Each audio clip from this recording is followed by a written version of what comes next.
One question that I get asked is the potential benefits of having organic foods versus not organic foods, and is there a risk of getting cancer, for example, if you don't consume organic foods?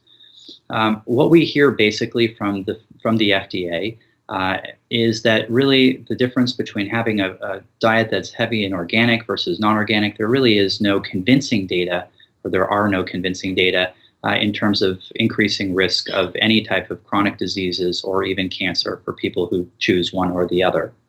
That said, we know that organic foods don't have the pesticides, they don't have the fertilizers, they may not have the antibiotics, for example, if we're talking about animal products.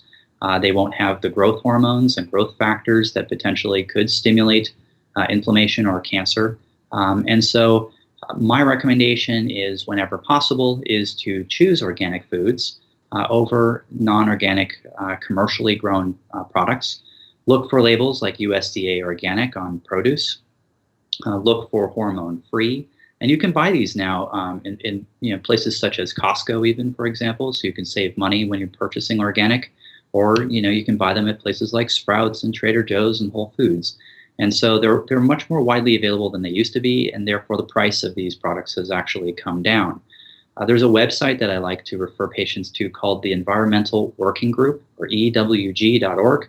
And this website has an excellent little feature called the Clean 15 and the Dirty Dozen.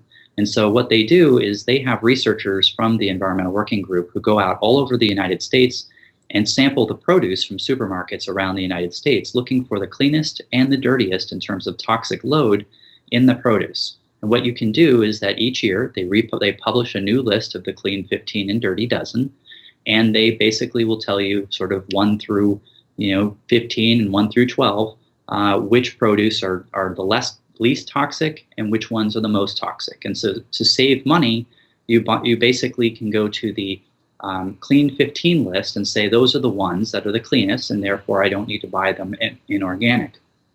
Whereas the Dirty Dozen ones, and by the way, the top of the Dirty Dozen is the apple, which is supposed to keep the doctor away, turns out is the most toxic of the produce.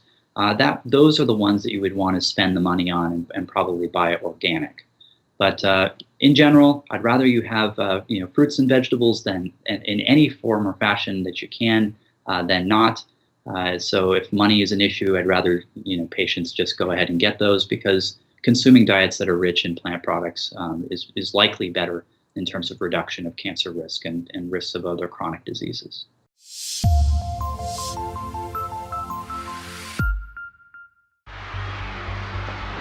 On this field, a single decision can change a game. For a man with prostate cancer, a single decision can change his entire life. While I chose surgery, a less aggressive approach called active surveillance might be the best choice for you. Ask your doctor about a genomic test that may help you make the right decision. Learn more at yourprostateyourdecision.com.